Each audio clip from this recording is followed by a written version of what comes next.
Hi everyone, welcome back to my YouTube channel. Guys, my name is Abhishek and I welcome you all to my channel Physics by Thakur.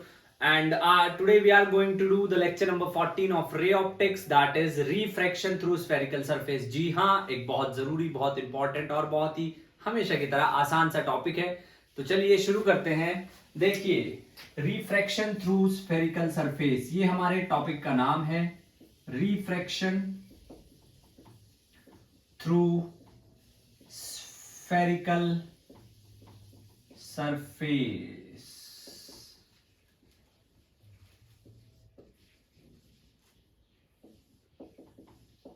If you want yourself to be free from the phobia of physics, from the phobia of such topics, make sure stay with us till the end of this video, and I'll promise you that after this video you will find yourself in a very promising position as compared to the previous whatever your history in terms of physics. So let's start with that. Now see, this is the spherical surface. This is the spherical surface, that is the principal axis. और यहाँ पर object है और ये इस तरीके से incident ray गई है ऑब्जेक्ट से, एक ये गई है एक ये गई है, कुछ इस तरीके से. अब देखिए, थोड़ा जो है स्फेरिकल सरफेस के केस में मैंने आपको पहले लेक्चर में बताया था, जो नॉर्मल है वो सेंटर से पास होती है, सेंटर ऑफ कर्वेचर से पास होती है. लाइट जो है वो n1 और n2, n2 is greater than n1. तो light is travelling from rarer to denser. जब लाइट रेयरर से डेंसर की तरफ जा रही है तो बेंड होगी नॉर्मल की तरफ, कुछ यहां पर. ये हमें मिल गया है I. एक आप यहां पर परपेंडिकुलर प्लॉट कर लीजिए. This is P, this is P dash. Rays are paraxial, rays are paraxial. Rays जो है वो पैरा एक्सियल है, मतलब चाहे आप साइन थीटा लीजिए चाहे टेन थीटा लीजिए, it will give you theta itself. It will give you theta itself. Let us consider this as m. Now this is r, radius of curvature. This is v, image distance. This is u, object distance. This is u, object distance. Next important thing is, let's say this is theta 1. ये theta 1 है angle of incidence, ये theta 2 है angle of refraction.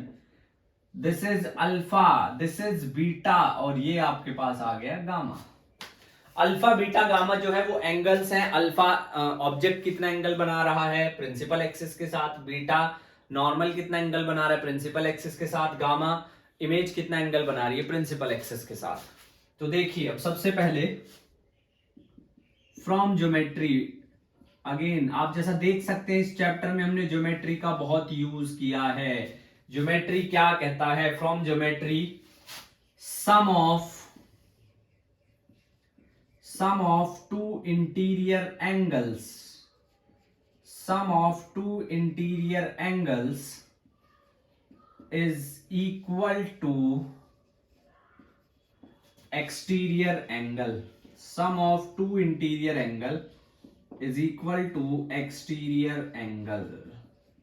दो interior angle का जो सम है वो exterior angle के बराबर होता है. दो इंटीरियर एंगल का जो सम है वो एक्सटीरियर एंगल के बराबर होता है. तो इसी प्रॉपर्टी का यूज करते हुए पहले मैं बात करूंगा ट्रायंगल MOC के बारे में. मॉक alpha plus beta is equals to theta 1, alpha plus beta is equals to theta 1. And अब बात करूंगा ट्रायंगल MCI के बारे में. MCI theta 2 plus gamma, theta 2 plus gamma is equals to beta, theta 2 plus gamma is equals to beta. Next thing, triangle OMP dash, OMP dash. चलो उससे पहले देखिए from Snell's law, from Snell's law. Snell's law क्या कहता है? n1 sin I, n2 sin R. n1 is 1, of course air है, air का refractive index 1, sin I sin theta 1. But अभी के लिए हम लिखेंगे क्योंकि although we have considered this medium 1 is air, it could be any medium, so that's why I'm taking it n1 theta 1 n2 sin theta 2. Next thing is rays are paraxial, तो sin is equals to tan n1 tan theta 1 n2 tan theta 2. Let's just say that these two as 1, this is as 2. अब हमें tan theta find out करना है, हमें tan theta की values find out करनी है। तो सबसे पहले करते हैं फ्रॉम ट्राइंगल, किस ट्राइंगल की बात हो रही है, O M P dash, O M P dash, O M P dash triangle की बात हो रही है। तो टेन अल्फा जो है perpendicular divided by base, perpendicular divided by base, perpendicular हम कंसिडर करेंगे h, बेस u। लेकिन यहां पर आपको साइन कन्वेंशन का ध्यान रखना है। आप u को p डैश से उधर की तरफ जो है मेजर कर रहे हैं, it means that we are measuring from right to left, so it means u will be negative, it is in the direction opposite to the direction of incident ray according to sign convention. From triangle MP dash C, tan beta is MP dash upon P dash C H upon V. V is moving in the direction of incident ray, incident ray उधर जा रही है उधर, तो आप उसको भी उधर ही मूव कर रहे हैं। Third one is from triangle this one MP dash I। अब ये टेंजेंट गामा, गामा कितना है MP dash upon P dash I, तो ये हो जाएगा H अपॉन सॉरी ये R आएगा, my mistake, this is R, this is V। Rays paraxial है, साइन थीटा टेन थीटा सब थीटा ही देगा। तो फ्रॉम टू आप वैल्यू रख दीजिए, from to n1 tan theta 1 कितना है, आप थोड़ा देखिए, टेन थीटा 1, सबसे पहले टेन थीटा 1 की बात करूंगा। थीटा 1 कितना है, alpha plus beta is equals to n2, theta 2 कितना है, beta minus gamma, value put कीजिए, n1 alpha h upon minus u beta h upon r is equals to n2 beta h upon r gamma h upon v। Simple. Now h will get cancelled, h cancelled from both the sides, so we are just left with n1 upon r, n1 upon u, n2 upon r, n1 upon v, n2 upon v। थोड़ा इसको reshuffle करेंगे and n2 upon r, इसको मैं इधर ले जाऊंगा, इसको इधर ले आऊंगा, minus n1 upon r is equals to n2 upon v minus n1 upon u। तो ये हो जाएगा n2 minus n1 upon r is n2 upon v minus n1 upon u। This is the refraction through spherical surface. ये है भाई refraction spherical surface से। अब इसमें कुछ इंपॉर्टेंट पॉइंट्स हैं। पॉइंट नंबर 1 इज n2 किसका रिफ्रैक्टिव इंडेक्स है, refractive index of the medium in which light ray is going, जिसमें लाइट रे जा रही है, and n1 is refractive of the medium, refractive index of the medium in which light ray is coming, from which, not in which, from which light ray is coming। Light रे जिसमें से आ रही है किसमें जा रही है, ये है n2 और n1। तो that is regarding the refraction through spherical surface. अब आप इसको पॉज करके नोट कीजिए। Let's do a couple of question so that you could have a complete in depth knowledge of the concept. इसको note कीजिए pause करके। चलिए देखिए अब कुछ सवाल करते हैं। बिना क्वेश्चन के आप कंसेप्ट को सिर्फ समझ याद कर सकते हैं, उसकी जो समझ है, हम बोलते हैं कि कॉन्सेप्ट क्लियर नहीं है, इसका मतलब आपको एप्लीकेशन नहीं आती, उसको यूज कैसे करना है, और वो आती है न्यूमेरिकल से। और न्यूमेरिकल बच्चों के लिए जैसे एक मतलब बहुत बड़ी बात है, ऐसा नहीं है। You have to just follow some basic steps, it's just a process. जो उन स्टेप्स को फॉलो कर लेते हैं, स्टेप सिंपल हैं, आपको क्वेश्चन को ध्यान से पढ़ना पड़ेगा, क्या चीज उसमें गिवन है वो आपको नोट करनी पड़ेगी, क्योंकि जब आप चीजों को विजुअलाइज करेंगे तो एकदम से आपका माइंड उसी डायरेक्शन में काम करेगा, आपने जो पढ़ा है उससे रिलेटेड इंफॉर्मेशन डिकोड होने लगेगी आपके माइंड में। तो चलिए लेट्स स्टार्ट विद पहला क्वेश्चन, बिल्कुल सिंपल रखते हैं। रिफ्रैक्टिंग सरफेस कुछ ऐसा है, यहां का रिफ्रैक्टिव इंडेक्स 1 है, यहां का रिफ्रैक्टिव इंडेक्स है 3/2। ये ऑब्जेक्ट रखा है 20 सेंटीमीटर पे, 20 सेंटीमीटर। आपने फाइनल इमेज बतानी है। What you have to tell me is the final image. Final image का डिस्टेंस बताना है, एज सिंपल एज दैट। अच्छा एक और बात, इसमें आप r भी लिख सकते हैं।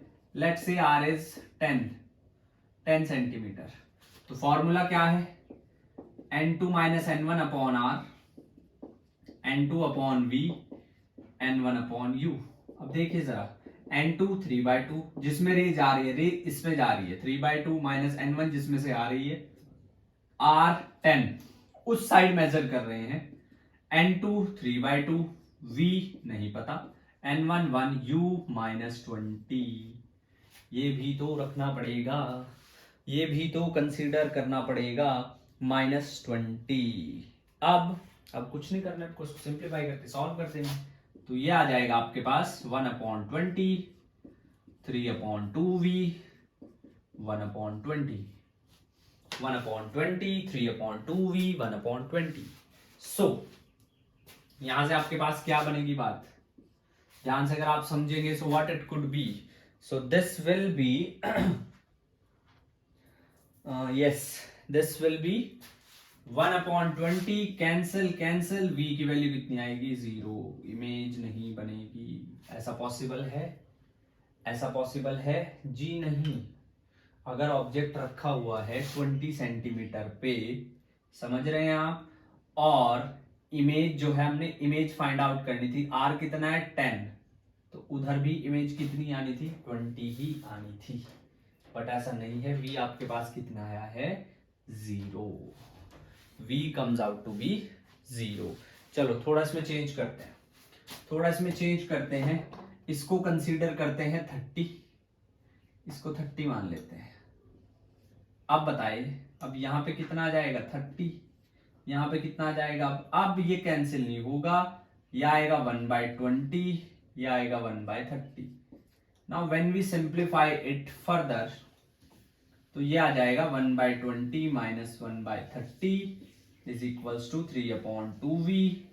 ये आ जाएगा 3/2, 1/60, 3/2v, 30, v comes out to be 90। अगर u और v का साइन डिफरेंट है तो इमेज बनेगी रियल, अगर साइन सेम है तो इमेज बनेगी वर्चुअल। जी हाँ, इफ u एंड v, ये बात आप नोट कर लो, u and v are of same sign, are of same sign, image will be virtual, and opposite sign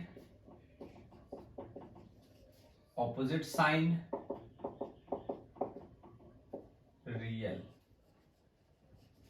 opposite sign real, same sign virtual। Yes, opposite sign real, same sign virtual। Next one is question number 2।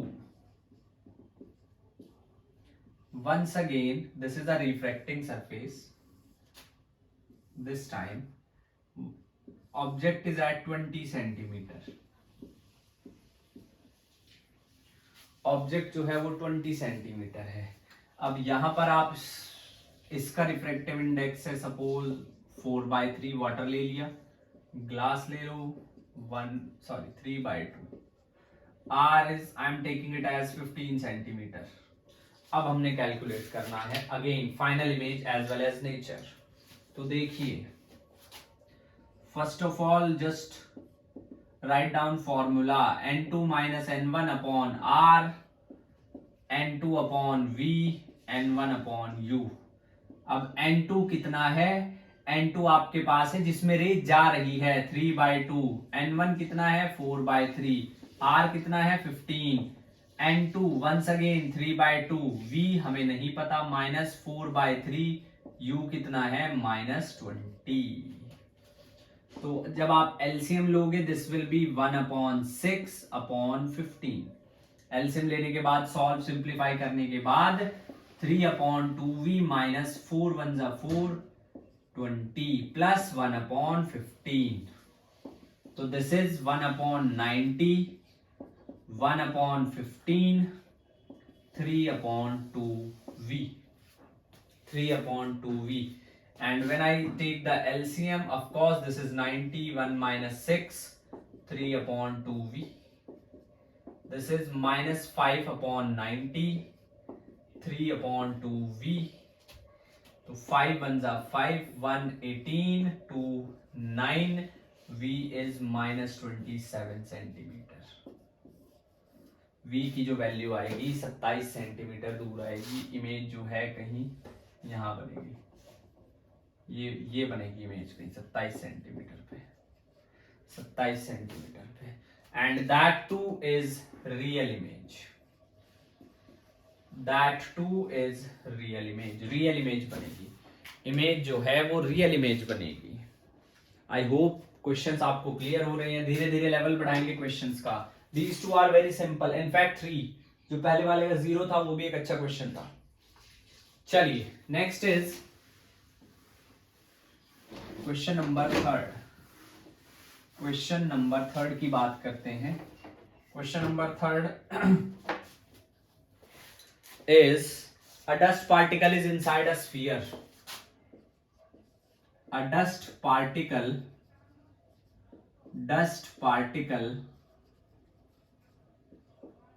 is inside a sphere. Inside a sphere एक dust particle है जो sphere के अंदर है और उस sphere का refractive index है, sphere of refractive index 4/3। Refractive index है 4/3। Where does it appear to an observer outside the sphere? Where does it appear to an observer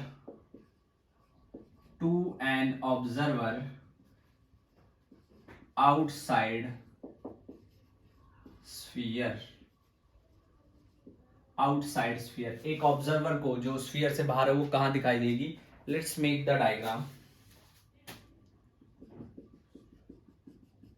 ये एक स्फीयर है और कुछ इस तरीके से ऑब्जेक्ट जो है, यस ये रखा हुआ है object. This is 5 centimetre, this is 5 centimetre and r is 15 centimeter. r is 15 centimeter. Yes, तो चलिए जी let's start with that. सबसे पहले मैं बात करूंगा, देखिए in that case we gonna have 2 cases. इस क्वेश्चन के अंदर 2 केसेस बनेंगे। 2 क्यों? हो सकता है ऑब्जर्वर राइट में हो सकता है ऑब्जर्वर लेफ्ट में हो, that too depends. So you have to carefully analyze the question. Case 1, observer is at right. Observer right side में, अगर ऑब्जर्वर राइट साइड में है तो n2 कितना है जिसमें लाइट जा रही है 4/3 गिवन है, n1 कितना है 1, r कितना है। अब ऑब्जर्वर जो है राइट साइड में है तो आप ये समझिए ना कुछ ऐसे जाएगी रे, कुछ ऐसे जाएगी रे। आप जो r को लेफ्ट की तरफ मेजर करोगे तो -15 सेंटीमीटर, बस यही बात मुझे आपको सिखानी थी। ये पूरा 15 है, ये 5 है तो ये कितना हो गया 10, तो u इज -10 सेंटीमीटर। फॉर्मूले में वैल्यू पुट करेंगे n2 - n1 upon r, n2 upon v, n1 upon u, n2 कितना है 4/3, n1 इज 1, r कितना है -15, n2 कितना है 4/3, v कितना है नहीं पता, u कितना है -10। तो सिंप्लीफाई करेंगे 1/-45, 4/3v प्लस 1/10, ये इधर आ जाएगा -1/45, 1/10, 4/3v, 4/3v। तो यहां से एलसीएम लेंगे, अब एलसीएम आएगा 90, -2 -9, 4/3v, 330 -11/30 इंटू 4, 1/v, और v की वैल्यू आ जाएगी -120/11। तो v इज -11 पॉइंट, कितना बचा 11 में 10, 109 सेंटीमीटर। नेगेटिव आया है, इमेज भी नेगेटिव है, ऑब्जेक्ट भी नेगेटिव है। थोड़ा ध्यान दीजिएगा, इमेज भी नेगेटिव है, ऑब्जेक्ट भी नेगेटिव है। So what does it means, what does it means, it means के इमेज जो है वर्चुअल बनेगी। अब एक बात ध्यान से समझिए, एक बात ध्यान से समझिए, ये क्वेश्चन जो है वो गलत है। गलत क्यों है बता सकते हैं, कमेंट करके बताइएगा अगर आपको पता चल जाता है कि गलत क्यों है। देखिए गलत इसलिए है सर, N2 वो होता है जिसमें लाइट रे एंटर करेगी, ये जानबूझ के गलत कराया गया है ताकि आपको फर्क समझ में आ जाए। देखिए N2 जो है वो होता है जिसमें लाइट रे जा रही है, पर लाइट रे तो एयर में जा रही है। N2 4/3 स्फीयर से आ रही है, तो N2 was 1 और N1 is 4/3, तो ये होगा 1 चलो दोबारा आपको बता देते हैं, कोई बात नहीं है, हम दोबारा कर लेंगे, लेकिन आपने गलती नहीं करनी है, ये बात आप याद रखेंगे। 1 - 4/3, 1 4/3। अब सिंप्लीफाई करेंगे तो देखिए जी आया -1/-45, माइनस से माइनस कैंसिल, 1/v, ये कितना आ जाएगा +4/30, इसको इधर ले आइए, 1/45 -2/15 इज इक्वल्स टू 1/v। अब जब एलसीएम लेंगे तो 6 -5/45, 1/v, v आया है -9 सेंटीमीटर। नेगेटिव है, u भी नेगेटिव है, इमेज कैसी बनेगी बताइए जरा। v भी नेगेटिव है, u भी नेगेटिव है, दोनों का साइन सेम है, तो इस केस में इमेज बनेगी वर्चुअल। वर्चुअल। अब बात करते हैं केस नंबर 2। अगर ऑब्जर्वर लेफ्ट में है, observer is at left, observer अगर लेफ्ट में है, जब ऑब्जर्वर लेफ्ट में है कहीं यहां पर है, तो उसके लिए ऑब्जेक्ट कितनी दूरी पे रखा है भाई साहब, ये रखा है जी 15 और +5। चलिए N1 कितना होगा, जिसमें लाइट रे जा रही है, जिसमें लाइट रे जा रही है, जा किसमें रही है, सॉरी N1 जिसमें से आ रही है, तो N1 N2 की वैल्यू सेम रहेगी। N1 आ रही है 4/3, जा रही है 1, U कितना आएगा -20 सेंटीमीटर, 15, सॉरी माय मिस्टेक, नहीं ठीक तो है 20, U इज 20 सेंटीमीटर। इस बार लेफ्ट साइड में ऑब्जर्वर भाई साहब, और R कितना आ जाएगा जी, R 15 ही आएगा, लेकिन प्लस का आएगा, आप इधर से उधर मेजर कर रहे हो, बस यही तो फर्क समझाना है। क्या बिल्कुल ठीक है जी? नहीं, R नेगेटिव ही आएगा, R नेगेटिव ही आएगा। आप इंसिडेंट लाइट की डायरेक्शन से मापिए ना, आप इधर से इधर मेजर करेंगे यार, ठीक है, इंसिडेंट रे इधर से इधर जाती तो R नेगेटिव ही आएगा। U -20, बस वैल्यू पुट कर दो, 1 - 4/3 डिवाइडेड बाय -15, 1/v, 4/3 -20, कितना आ जाएगा, ये आ जाएगा -1/45,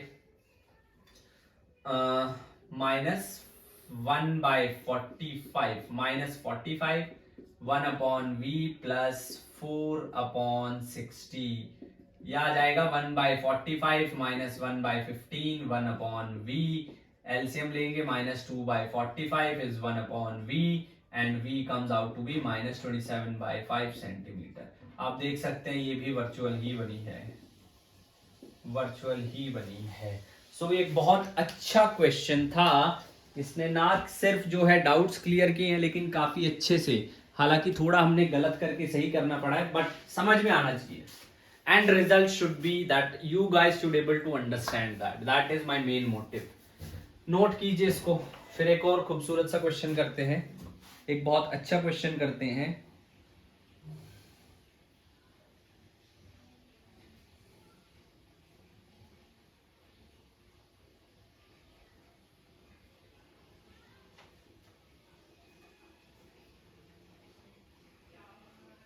कर लिया, चलो नेक्स्ट देखो।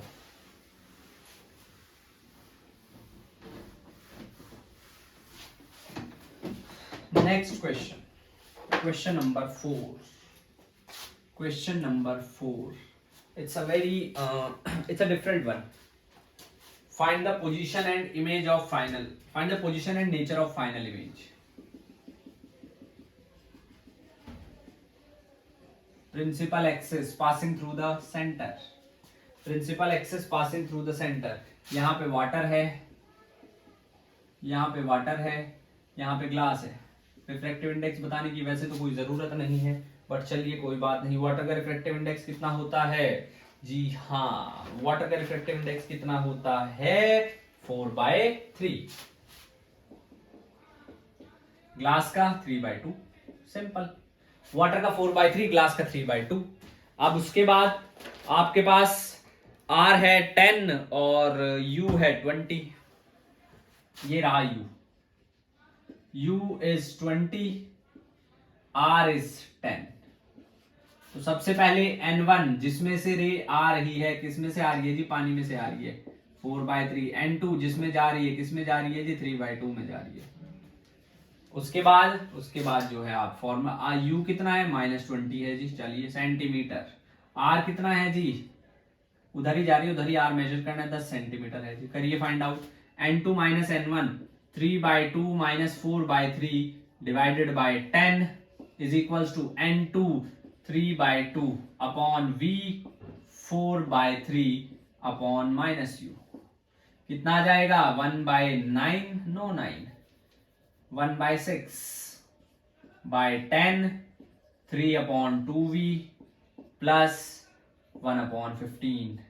तो 1/90, 1/15, 3/2V कितना आ जाएगा? एलसीएम लेंगे तो -5/90, 3/2V 245, 9।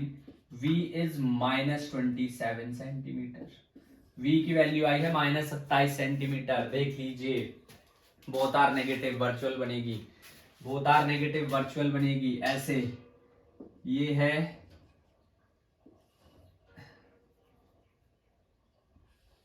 ऐसे, ऐसे। अब ऐसे चलने के बाद ठीक है, कहीं यहाँ पे